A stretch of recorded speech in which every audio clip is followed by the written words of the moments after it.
Hello, hello. Hello, good morning. Good morning. Welcome. Did everybody get some coffee yet? Everybody's awake? Fantastic. Hold up your glasses. Did you get some donuts? This thing is on. Yeah, it's fantastic. Hello, hello, hello, hello. Good morning. Good morning, everybody in the back. Good morning, people walking in. Thank you for coming this morning. Welcome to 1 Million Cups.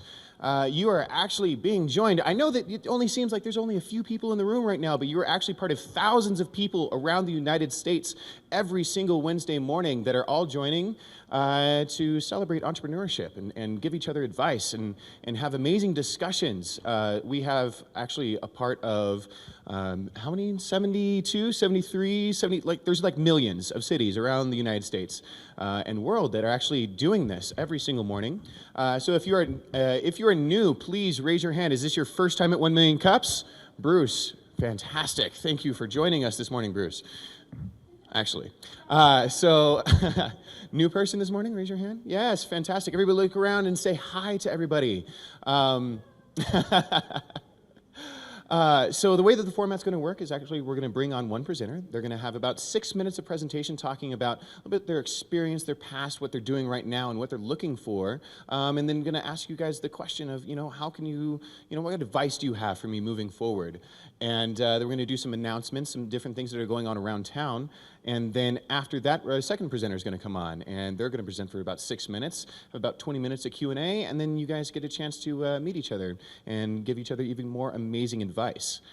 So starting this thing off this morning, I'm going to bring up Terry from Eco Trip Match. She has a fantastic story, and I think you guys are going to have an amazing time giving her some feedback. So, Terry. Have to get over here. Yes. Okay, I'm going to try not to get goosed by the speaker. I understand that in the first few seconds of meeting somebody, you make a lot of assumptions. So I'm probably going to blow some of those assumptions about what you see standing in front of here. In order to know where I'm going, you need to know where I've been. So I've got a bachelor's in wildlife biology and a master's in environmental communication. And I've done everything from being dropped off by helicopter in Idaho doing bird research to studying birds in Panama. I've taken students neck deep in swamps in Florida. I'm about as tall as a 7th grader, and they were 7th graders. I worked at the headquarters of World Wildlife Fund. And more recently, I've been bringing groups to Panama to enjoy the forest there. Okay, I'm waiting for that 5-second delay. There we go. So what I've concluded with all those experiences is that ecotourism is one of the best conservation tools. So there seems to be a little confusion about what ecotourism is sometimes. It can include adventure tourism, it can include volunteer tourism, it can include all kinds of tourism, but there are some certain elements that help to define what ecotourism is. So the first one that probably comes to mind for everybody is that it has a low impact on the environment. It also tends to benefit conservation. So a lot of eco-lodges, a lot of eco-tour companies will give back, whether it's sort of hands-on conservation activities or sometimes contributing to different conservation issues and causes. Generally, it has a component of education in it. So learning about nature, learning about the cultures you're visiting.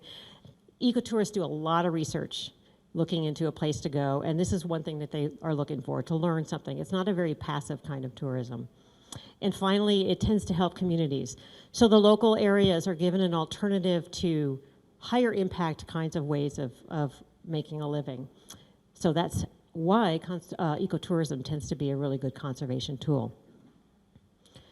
But here's what I started noticing. So people on the left here, people I hiked with in Switzerland, people I take to Panama, if you want to take a trip like this, it ends up being a really daunting search. So you tend to get online, you're looking all over, looking deep into every kind of website you can find to find the experience you're looking for. And you don't have the same kind of questions that somebody who's looking at hotels.com has. You're not just looking for a place to stay for the night and what it costs. You are looking for answers to questions like, can I get up all these stairs if there's no elevator? Will I be able to keep up with the activities that are offered at this place? Can I just get on an airplane, or do I need to take some malaria pills a week beforehand? You have a lot of questions, so it's a very daunting thing for a tourist to be looking into. On the other side, you got somebody like my friend here, Carlos, who's a guide in Panama, and I have seen him and this lodge bend over backwards to help out people that show up with very different expectations than what is being offered there. So this is a place that I take people in Panama where you spend all day long in the forest, and you're looking for wildlife, you're looking for birds, you're looking at plants, you stay at eye level to the canopy of the forest, and there's been tourists that show up, and I think they think they're gonna somehow get to some shopping, and there's just nothing near here. So so I've seen them kind of bend over backwards. That doesn't do great things for your TripAdvisor rating. So these two sides are having a little bit of trouble finding each other. That's how I came up with ecotripmatch.com. Still waiting. There we go. So this is a website. You get on it. You answer some questions that are typically asked by ecotourists. Things like, where in the world is it? What kind of activities are offered? What's the cost? How much stamina do I need to, can I get around with my hip replacement?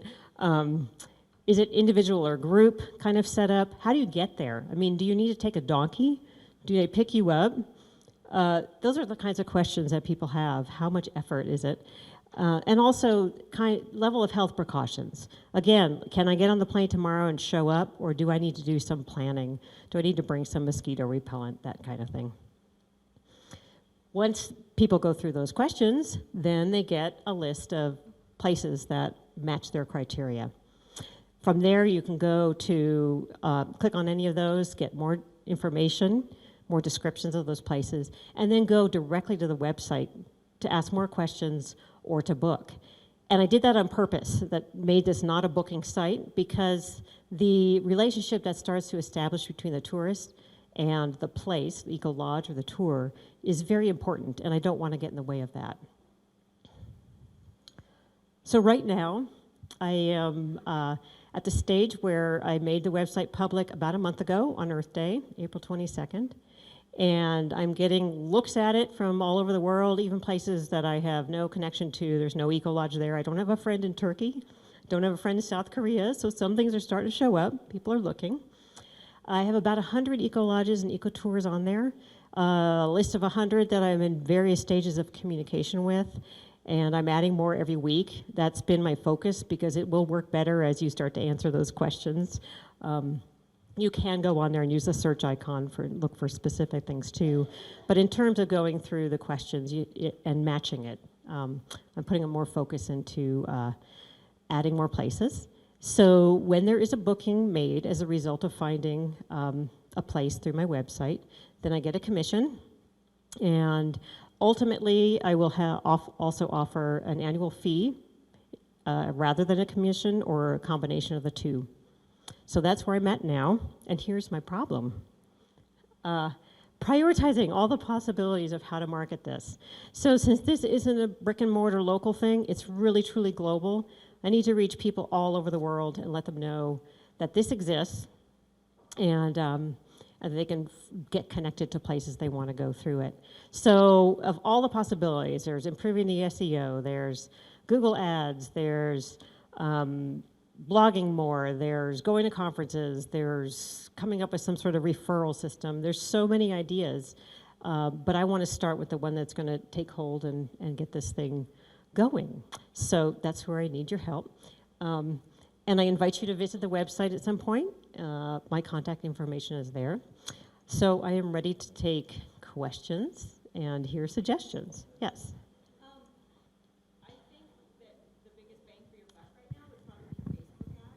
Mm-hmm. You're on Facebook already. It's one social media platform you're already using, and the ability to match your list or the target to exactly who you're looking for. Pretty powerful. So as my understanding is, she's suggesting Facebook ads. My understanding is that they're doing all the sort of analytics behind it, selecting people that, yeah. Say, show my ad so many times a day to people that are actually looking for eco trips. Great. I also want to, I should mention, I want to reach people that don't know they're ecotourists yet. Or perhaps they have been, right? That and they're not really aware of it until they get there and find out. Oh, okay. So they give you, they make you reuse your bottle of water. Yes. Mm-hmm. Mm-hmm.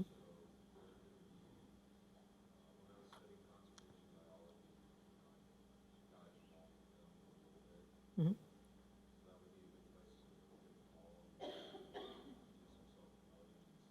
Mm-hmm.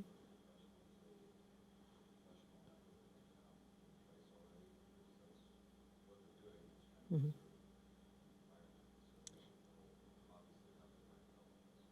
Yeah, so he's suggesting World Wildlife Fund. So I worked there in their environmental education department about 15 years ago.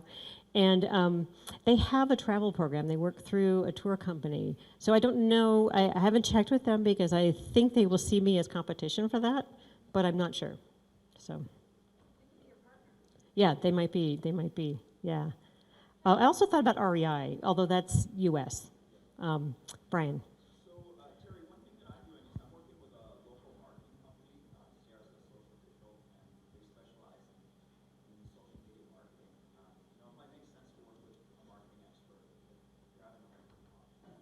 Yeah, and that's it. It's global marketing versus, passing out flyers. So it's a whole other level for me. All the way back there. Yes.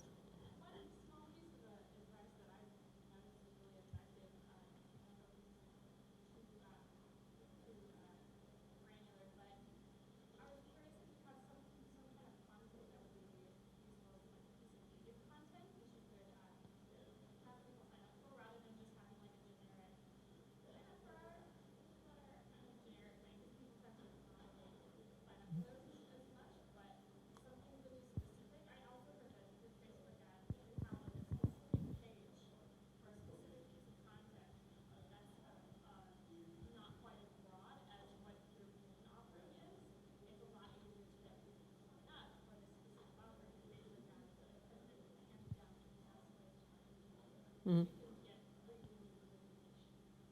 Yeah, so she's saying to create some more content, and that's actually one thing I'm trying to do. On the website, I've also got an area for what I'm calling great stories. And in the process of contacting all these places, there are some really neat things that people are doing. Um, I have sent out a few MailChimp newsletters, and in the most recent one I sent out yesterday, I was asking for questions, like what do people are curious about, so that then I'm knowing what people are looking for. So yeah, I would definitely, if anybody in this room has specific things like I wonder about this, then that would be something that makes a lot of sense to write about. Nicole.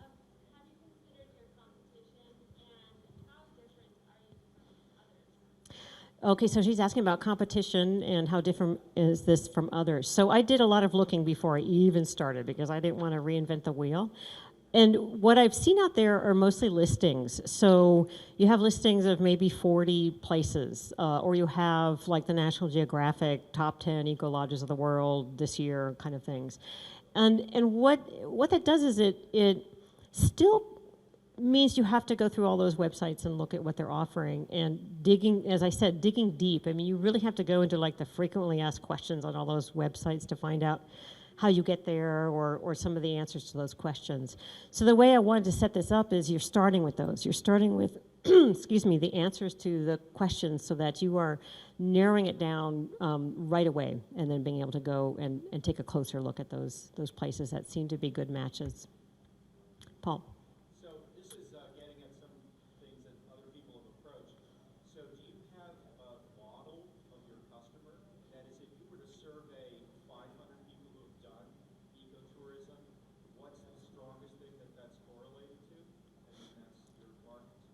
Okay, so he's asking about like who my market is, right?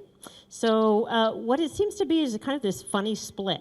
So there's a lot of people that are near retirement and retirement age that have the money and the time, and they don't have the kids anymore, and now it's ready to pick up and go. I think there's also sort of a core ethic from sort of the 1960s, early 70s of wanting to do something for conservation. And then it seems like the other part are the millennials who want to be approaching this differently. And then sort of in the middle, there's kind of the, I don't have time, I got kids, too much going on to focus on that. So what if you find out like they all shop at Whole Foods? They might all shop at Whole Foods.